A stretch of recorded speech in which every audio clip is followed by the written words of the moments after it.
은혜스러운 찬양 너무 감사하고요. 매 주일마다 은혜스러운 찬양 정말 제가 은혜를 먼저 받습니다. 그리고 또 감사한 일은 이 교회는 참 은혜스러워요. 영적으로 강단에 서보면 제가 수없이 제가 1000번 이상 다른 교회에서 이렇게 강의나 세미나 강의나 또 설교를 많이 했지만 강단에 서보면 영적 레벨을 알 수 있거든요. 말씀을 참 잘 받아들이고 사모하고 또 이런 교회의 아름다운 모습을 보면서 제가 몇 시간 좀 했으면 좋겠어요. 몇 시간. 근데 1시간 넘으면 여러분 다 도망가 버릴 것 같아가지고 제가 엄청 절제를 지금 하고 있습니다. 막 속에서는 막 이게 올라오는데 나는 자꾸 이게 절제. 그리고 좀 짧게 하려고 하는데 자꾸 늘어지니까 막 시계만 자꾸 보고 이러고 그렇습니다. 그래서 정말 은혜스러운 교회에 제가 와서 너무 은혜를 받고요. 또 제가 힘을 얻고 있습니다. 부부가 평생 동안 앞을 못 보는 시각장애인으로 살았던 부부가요. 개안 수술을 받게 됐습니다. 이 개안 수술을 받으면 앞을 볼 수가 있거든요. 시각장애인. 그게 이제 되는 사람이 있고 안 되는 사람이 있습니다. 다행히 이 부부는요. 개안 수술을 받게 되었어요. 그래서 이제 수술을 받고 부부가 한 병실에 입원해 있습니다. 이제 붕대를 이렇게 감아놨기 때문에 이제 드디어 개안 수술에 성공했나 안 됐나 지금 이 순간적인 이제 얼마나 긴장이 되겠어요. 붕대를 푸는 순간에 과연 세상이 보일까 안 보일까. 부인보다 남편 되는 분의 붕대를 먼저 풀었습니다. 딱 보이는 거예요. 부인에게 하는 말이 무슨 말 하는지 아십니까? 처음 뵙겠습니다. 그랬어요. 정말 처음 봤잖아요. 그러니까 부인이 그 말을 듣고 뭐라고 그런지 아세요? 말씀은 많이 들었습니다. 그러더래요. 말씀은 많이 들었대. 맞아요. 평생 동안 앞을 못 본 두 부부가 앞을 보니까 처음 보았고 평생 동안 말씀만 듣고 살았단 말. 실제로 보지 못했으니까. 여러분 하나님에 대해서 많은 사람들이 궁금했어요. 그래서 빌립 같은 경우도 예수님이 하나님에 대한 얘기를 자꾸 하니까 선생님 하나님 좀 보여주세요. 궁금했잖아요. 그러니까 예수님이 하시는 말씀이 나를 보는 것이 하나님 보는 거야. 내가 하나님이야. 이렇게 말씀했잖아요. 이 성탄이라고 하는 것은 구체적으로 하나님을 보는 그런 역사다 말할 수 있어요. 하나님이 인간의 모습으로 세상에 들어오신 분이 바로 예수 그리스도입니다. 그 다음에 예수님이 사역을 다 마치시고 승천하시고 다시 오신다 약속하면 승천하셨어요. 그러면 이제 공석이 되잖아요, 세상에. 근데 그 공석이 되는 게 아니라 예수님을 대신해서 오신 분이 바로 보혜사 성령 하나님입니다. 그래서 영으로 오신 분이 보혜사 성령님이에요. 그러니까 우리는 보혜사 성령 하나님이라고 말하기도 하고 예수님을 또 하나님이라고 말하기도 하나님을 주라고도 말하는 이유가 삼위일체 하나님, 본질은 하나님 한 분이시니까 이렇게 고백을 하는 겁니다.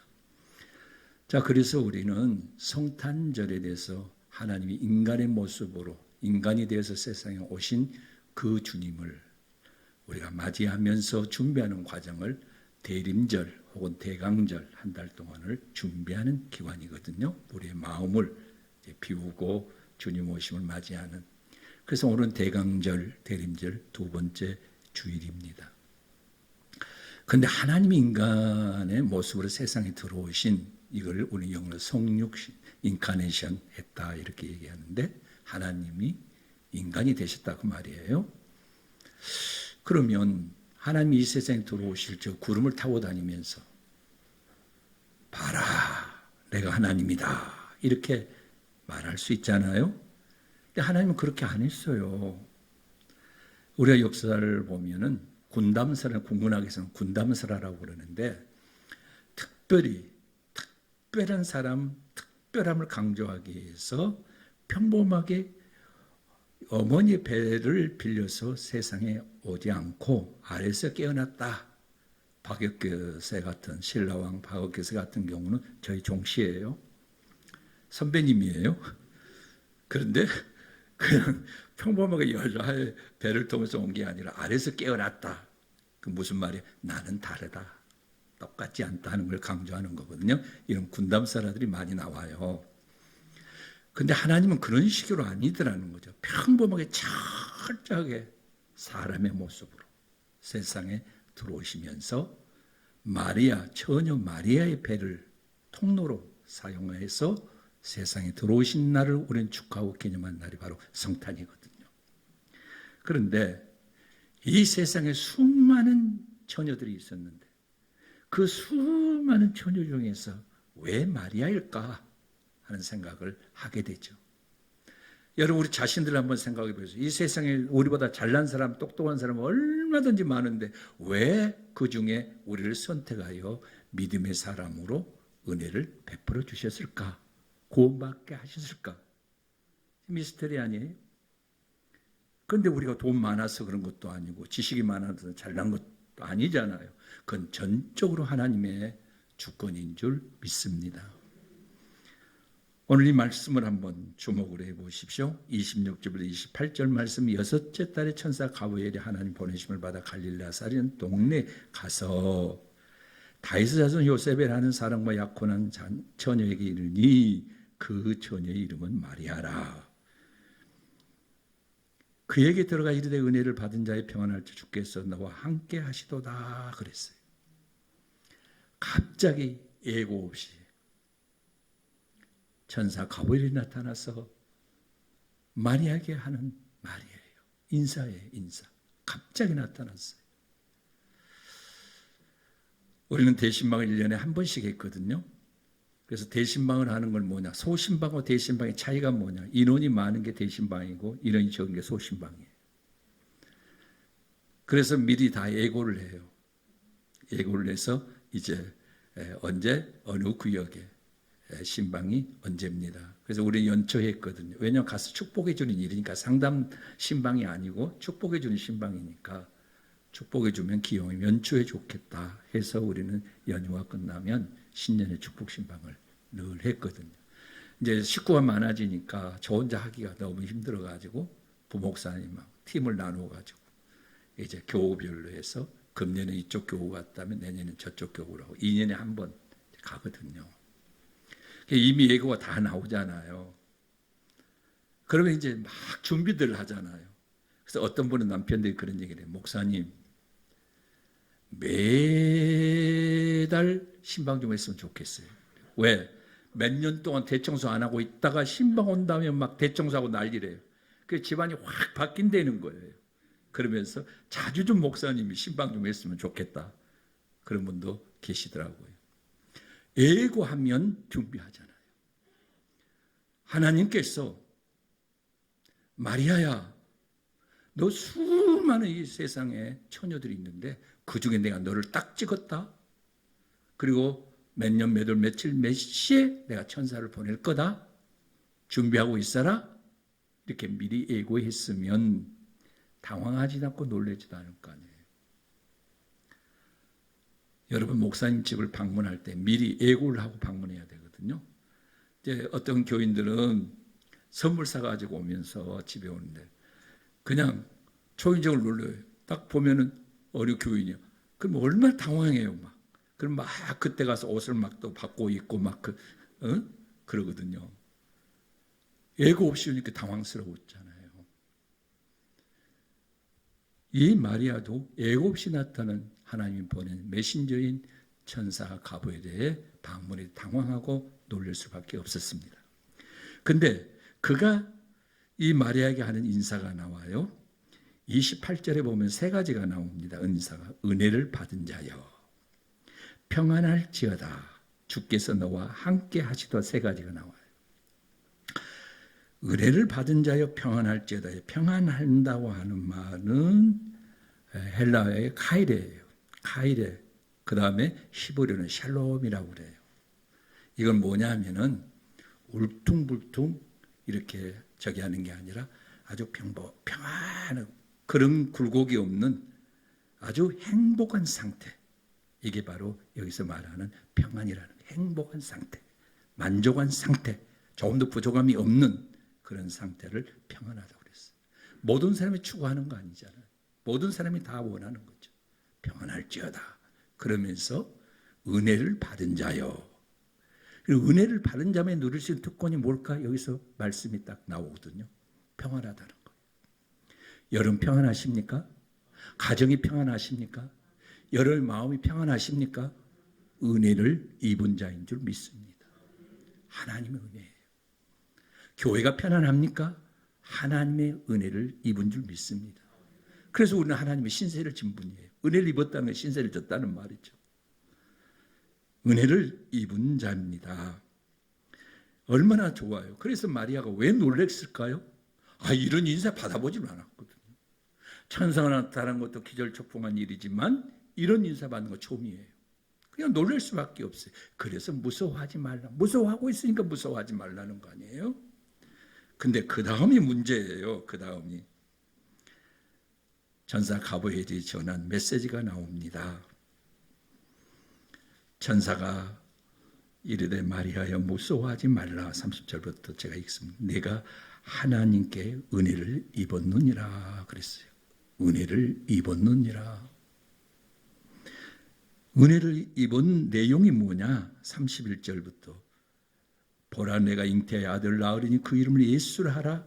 그가 큰 자가 되고 지극히 높으시니 아들을 일컬어질 것이요 주 하나님께서 그 조상 다윗의 왕위를 그에게 주시리니 영원히 야곱의 집을 왕으로 다스리실 것이며 그 나라가 무궁하리라 그랬어. 은혜를 입은 자요 하면서 천사 가브리엘이 전해준 메시지가 뭐냐? 너 임신한다? 그리고 아들 낳는다? 아들 낳으면 그 이름을 예수라 불러라? 그는 인류 역사에 지극히 높으신 분이다. 이런 설명을 하는 거예요. 세상에 이런 법이 어디 있어? 내가 길 가는 아가씨를 딱 붙들고 아가씨 이제 임신해. 그리고 아들 낳을 거야. 그래 보세요. 당장 그냥 딱이 올라오겠죠. 세상에 이런 일이 어디 있어요? 결혼한 사람에게 아들 낳을 겁니다. 그러면 그건 당연히 축복이에요. 그건 상식적이거든요. 그런데 이건 상식적이지 않아요. 너무 엉뚱해요. 너무 황당해요.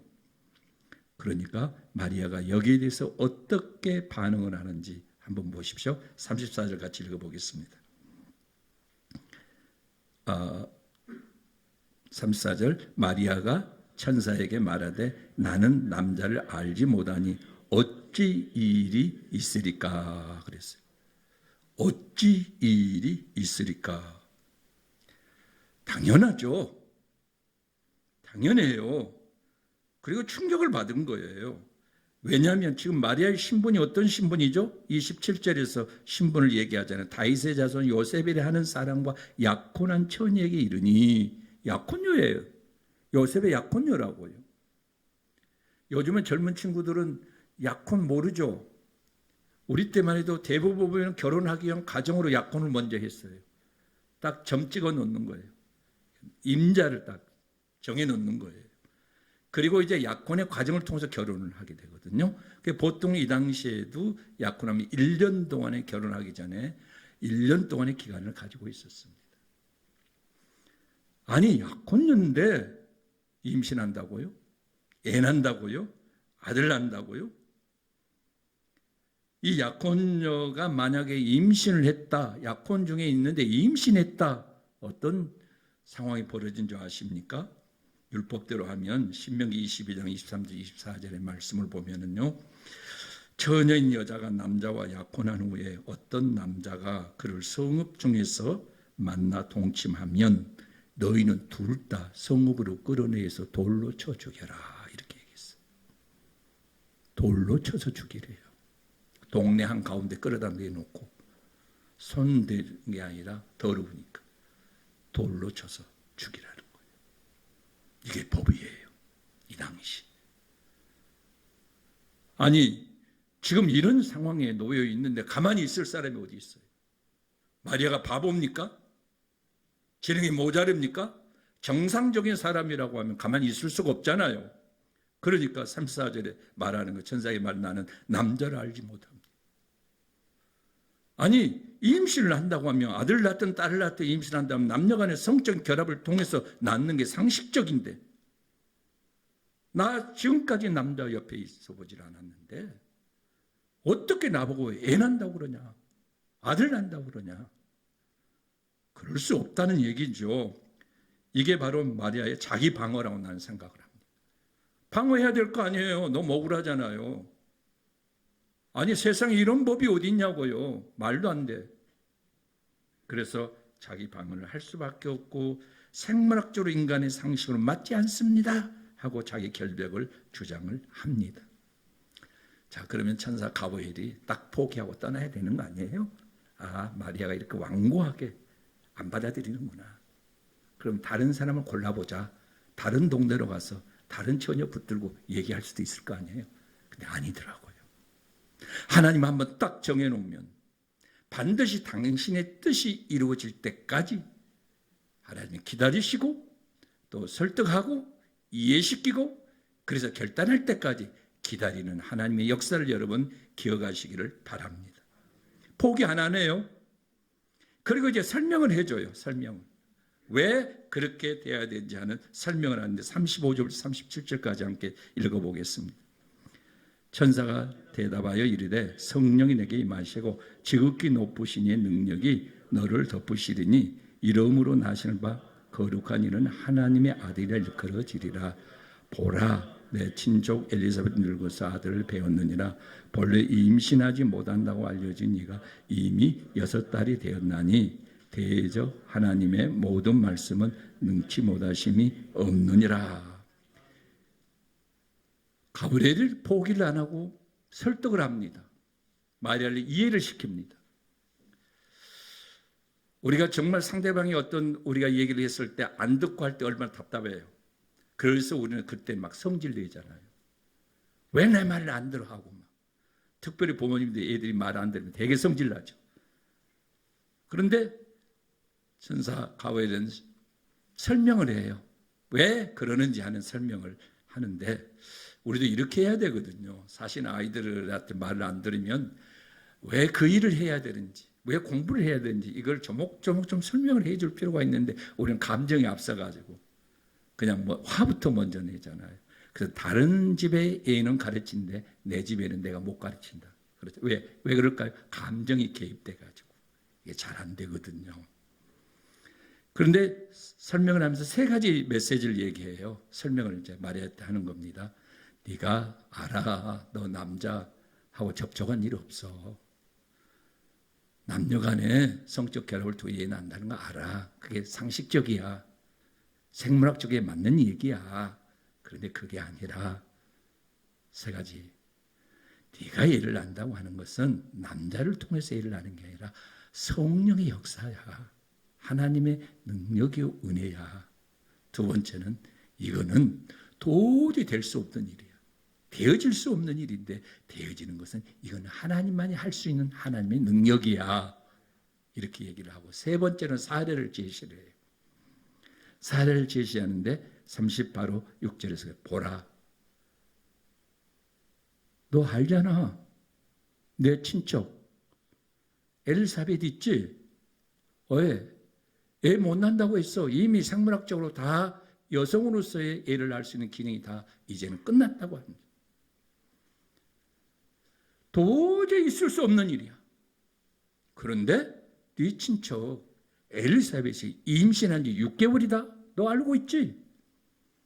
엘리사벳의 바로 그 아들이 세례 요한이잖아요. 예수님보다 6개월 먼저 세상에 태어났잖아요. 그게 친척 관계란 말이에요. 임신한 지 벌써 6개월이나 됐어. 너 알잖아. 이 3가지 메시지를 전하면서 설명을 해줍니다. 하나님의 능력은 하나님의 능력이야. 이건 하나님의 능력은 못하는 게 없어. 그래서 우리는 하나님 뭐라고 그래요? 전능하신 하나님 아버지라고 부르잖아요. 적어도 저와 여러분의 아버지는, 영적인 아버지는 어떤 분이에요? 어떤 분이에요? 못할 것이 없는 전능하신 하나님 아버지신 줄 믿습니다. 여러분, 한국은행에 있는 금고 안에 들어있는 그 돈 누구 것이에요? 내 것일 수 있어. 왜? 아버지가 결제만 해주면 얼마든지 내 돈이 될 수 있어. 저는 그렇게 얘기를 합니다. 나는 돈은 많아. 깜짝 놀라, 목사님 무슨 돈이 그렇게 많으세요? 은행에 내 돈 엄청 많아. 근데 아버지가 결제를 안 해줘. 결제만 해주면 내 돈인데 결제를 안 해주니까 참 나는 어떨 때 하나님이 얄미울 때가 있더라. 왜? 꼭 필요한 만큼만 주더라. 조금 더 많이 주면 나 많이 더 베풀고 싶고 나누고 싶은데 왜 조금 꼭 필요한 것만큼 줄까? 생각을 해보니까 그래야 늘 아버지한테 달라고 기도하게 되고 졸라게 되고 그렇구나 하는. 한꺼번에 몽땅 줘버리면 아버지한테 요구할 필요가 없잖아요. 구할 필요도 없잖아요. 그런데 하나님은 꼭 구하도록 관계를, 그래야 관계가 깨지지 않잖아요. 이런 관계를 통해서 하나님과 우리가 함께 역사를 이루어가는 줄 믿습니다. 자, 이제는 어떻게 해야 되는 거죠? 지금 마리아의 입장에서 한번 생각을, 여러분이 감정이입을 해보세요. 여러분이 마리아라고 생각을 해보세요. 이제 다 설명했어. 성령의 능력이야. 네 결백 알아? 네 결백한 거 알아? 남자 가까이 한 일 없어. 그럼 임신할 수가 없는데 임신한다? 이건 하나님의 능력의 성령의 역사야. 하나님의 능력이야. 하나님 못하는 게 없잖아. 전능하신 하나님이야. 이렇게 설명을 해요. 그러면 이제는 공은 마리아에게 넘어갔어요. 받아들여야 되냐 안 받아야 되냐. 이건 마리아가 결단해야 할 문제예요. 아니, 은혜를 입은 자라고 하세요. 이런 고난 당할 수 있어요. 은혜를 입은 자여 평안할지어다 행복할지어다 이렇게 인사를 했으면 쭉 꽃길을 걸어야죠. 우리가 생각하는 건 그런 거 아니에요? 쭉 꽃길을 걸어야지. 그런데 남들이 당하지 않는 시련을 왜 당하게 하냐고요. 왜 갈등을 느끼게 하냐고요. 왜 고민스럽게 만드냐고. 왜 이렇게 곤욕스럽게 만드냐고요. 은혜를 입은 자라고 하는데, 저와 여러분은 하나님의 은혜를 입은 자인 줄 믿습니다. 왜요? 수많은 사람들 중 우리를 선택하여 불러서 예수 그리스도를 생명의 구원자로 믿어지게 하시고, 그리고 장차 우리는 죽음이라는 문을 열고 현세에서 넷으로 옮겨갈 때 하나님이 준비하신 바로 영원한 집이 준비되어 있는 줄 믿습니다. 은혜를 입은 자네요. 마리아가 은혜를 입은 자로서의 고민하고 고뇌하고 갈등하고 고민하듯이 우리들도요, 은혜를 입은 자이기 때문에 고민할 때가 많아요. 안 믿는 형제들이나 어떤 인간관계에서, 비즈니스를 하면서 어떤 관계에서 은혜를 입은 자이기 때문에, 예수를 믿는 자는 이유 때문에 손해볼 때가 있거든요. 세상 사람들은요, 예를 들면 자기 목 다 챙기는 좋단 말 안 해요. 예를 들면은 여기에 10사람이 있는데 다 하나씩 돌아가요. 하나씩 다 돌아가면 나도 내 목 하나 챙기면 좋단 말 안 해요. 그런데 내게 돌아오는 그 목을 내가 챙기지 않고 다른 사람 주면 그 받은 사람 뭐라고 그래요? 좋다고 그래요. 그럼 나는 엄청 손해잖아요. 내가 내 목 안 챙겼으니까. 은혜를 입은 자가 때로는 이렇게 세상에서 불이익을 당하기도 하고 손해를 볼 때도 있더라 그 말입니다. 은혜를 입은 자로서 목사로서 선택을 받았기 때문에, 목사이기 때문에 때로는 고뇌하고 갈등할 때가 있어요. 목사가 아니면 그런 고민 안 해도 되는데, 목사이기 때문에 고민해야 할 때가 많아요. 장로가 아니라면 그런 책임 안 져도 되는데, 그런 고민 안 해도 되는데, 장로기 때문에 해야 할 목이 있고, 그래서 때로는 갈등하고 고민스러울 때가 있더라고 말이죠. 권사님도 마찬가지예요. 내가 권사가 아니다면 부담 없어요. 권사라고 하는 직분이 주어졌기 때문에 내가 감당해야 할 목이 있더란 말이죠. 그게 때로는 힘들 때도 있어요. 때로는 그게 너무 고민스러울 때도 있어요. 갈등할 때도 있어요. 여러분, 이런 경우 있죠. 뭘 해야 될 때 탁 마음이 와서 탁 닿아요. 마음에 감동이 와가지고 그걸 해야 된다. 이렇게 마음에 감동이 왔어요. 그럼 그때 놓치지 않고 딱 해버리면 돼요. 그런데요, 그 시간 지나가면 이제 그 다음에 계산이 나옵니다. 이거 해야 돼, 안 해야 돼. 갈등이 생겨요. 이건 인간의 생각이에요. 처음에 딱 마음에 감동 왔을 때 결단하고 딱 하면 그 다음에 지나고 보면 절대 손해나지 않습니다. 그게 하나님의 뜻입니다.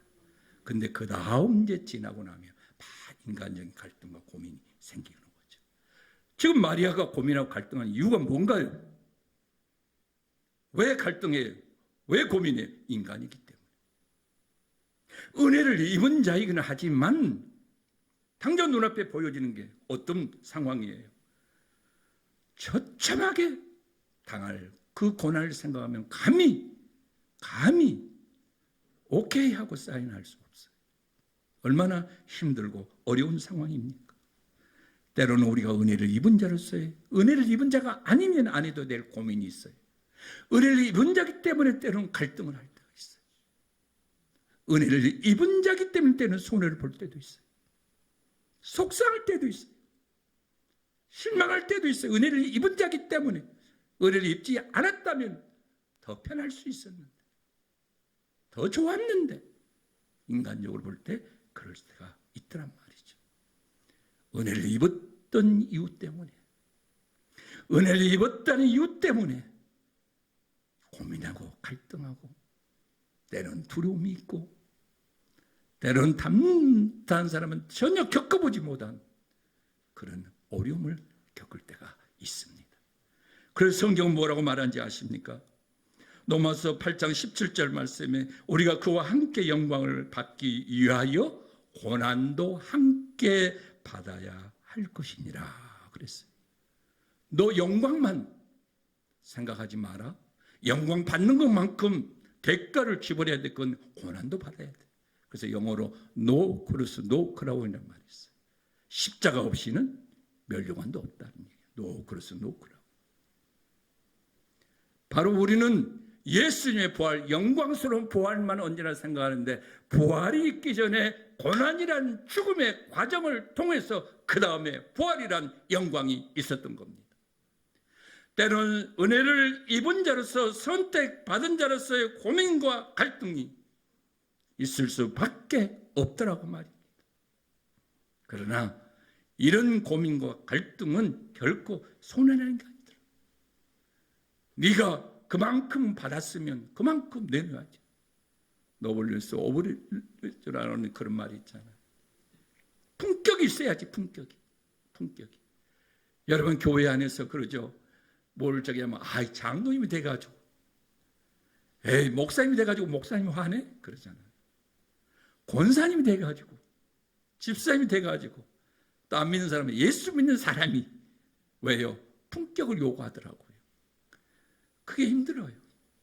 그 위치에 그런 삶의 모습, 이 교회 보니까 예수님의 모습을 보여주는 뭐라고 교회라고 그랬던가요? 예수님의 모습 뭐죠? 예수님을 보여주는 사람들.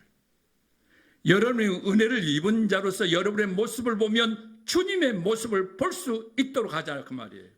그런데 그게 그냥 되는 게 아니에요. 엄청 손해봐야 돼. 희생 없이 될 수가 없어요. 그래서 요한복음에 하나님 미랄이 땅에 떨어져 썩으면 많은 열매를 맺고 썩지 않으면 하나 아무 열매가 없다는 거예요. 썩어져야 열매가 맺는 것처럼 희생해야 그 다음에 열매가 맺어진다는 말씀입니다. 이런 갈등과 고뇌, 이런 상황에서 이제 마리아의 결단을 보십시오. 마리아가 어떻게 결단했는지, 나 도저히 죽으면 죽었지 못하겠습니다. 이렇게 한가? 어떻게 했는지 한번 보십시오. 38절 읽어보십시다. 마리아가 이르되 주의 여종이오니 말씀대로 내가 이루어지이다 하며 천사가 떠나가니라 그랬어요. 드디어 결단합니다. 좋습니다. 내가 결단하고 하나님의 뜻을 받아들이려 한 이유는 내가 내 몸이 아니라 주의 것입니다. 내 몸이라고 하면은 내가 지금 당할 수모와 그리고 돌에 맞아서 죽어가야 할 처참한 그 모습 보면 겁나서 못하지만 내 몸 내가 하나님의 것입니다. 그러니 하나님 알아서 하십시오. 하나님 마음대로 하십시오. 하나님을 위해서 나 기꺼이 내어놓겠습니다. 내 몸 아니니까. 욥기 1장에서도 보면 10장 21절에 욥이 고난을 당하는데 세상에 있는 모든 것 다 잃어버렸잖아요. 그런데 그가 원망하지 않는 이유가 있습니다. 나 빈손으로 왔다. 빈손으로 돌아갑니다. 세상에 있던 모든 것 내 것 아니고 하나님의 것인데 하나님이 나한테 맡겼던 겁니다. 맡긴 거 도로 찾아가는데 내가 무슨 말 하겠습니까? 내 것 아닌데. 하나님의 것 보관하고 있다가 하나님 찾아가는데 내가 무슨 말 하겠습니까? 그래서 하나님 앞에 그가 범죄하지 않았다. 성경은 이렇게 우리에게 증언해 주고 있습니다. 결론 맺읍시다. 사랑하는 성도 여러분, 성탄의 역사는 택함받은 마리아의 순종으로부터 시작되었다 말할 수 있어요. 불가능한 역사를 가능한 하나님의 역사로 바꾼 증거이기도 합니다. 그래서 저와 여러분이 믿는 하나님, 어떤 하나님인가요? 전능하신 하나님이래요. 우리가 볼 때는 안 된다는 거지만 하나님 편에서는 그건 쉬운 거예요. 우리가 볼 때는 못하는 거지만 하나님 편에서 할 수 있는 거예요. 언제나 하나님의 역사는 가능성의 역사예요. 우리는 불가능의 역사지만 하나님의 역사는 가능의 역사고 그 하나님을 우리가 아버지로 믿고 있는 줄 믿습니다.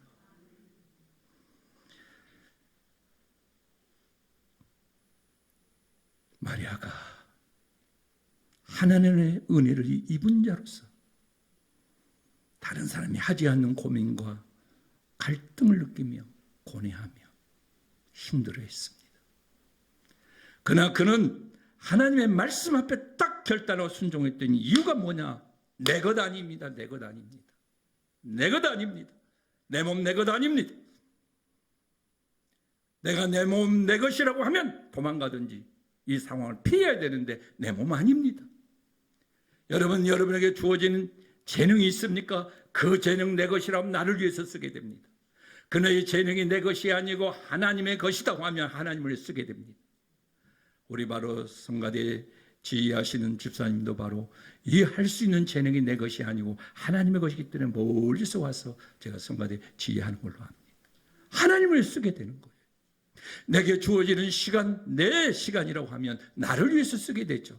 그러나 내게 주어진 시간이 내 것이 아니고 하나님의 것이라면 하나님을 위해서 쓰게 되는 줄 믿습니다. 여러분, 하나님의 은혜를 입은 자로서 때로는 하나님의 뜻을 받아들이기에 참 힘들고 인간의 육신을 가지고 있기 때문에 그 가운데서 갈등하며 고민할 때도 많이 있습니다. 그러나 마리아처럼 하나님의 말씀에 근거해서 결단하고 순종할 때에 지나고 나면 실패가 아니라 영광으로 나타나게 될 것입니다. 이 지구상에 마리아만큼 존경받는 어머니가 어디 있습니까? 그래서 천주교에서는 딱 들어가면 마리아상이 먼저 있습니다. 먼저 마리아에게 기도하고 들어갑니다. 최고로 존중을 받는 거죠. 사람 성도 여러분, 겁내지 마십시오. 때로는 하나님의 뜻을 받아들이는데 인간적으로 망할 것 같은 두려움이 있습니까? 걱정하지 마십시오. 저와 여러분이 믿는 하나님은 살아계신 하나님이십니다. 그 하나님은 전능하신 하나님이시기에 철저하게 하나님이 인간의 모습으로 이 땅에 들어오신 예수 그리스도고, 그분은 우리 죄를 위해서 우리가 죄의 향불을 대신져 주시고 생명을 내놓으시면서 우리를 구원해 주신 은혜 가운데 저와 여러분이 서 있습니다. 말씀에 귀를 기울이십시오. 그 말씀에 귀를 기울이십시오. 그리고 결단하십시오. 여러분, 삶의 자리가 영광스러운 축복의 자리로 서게 될 것입니다.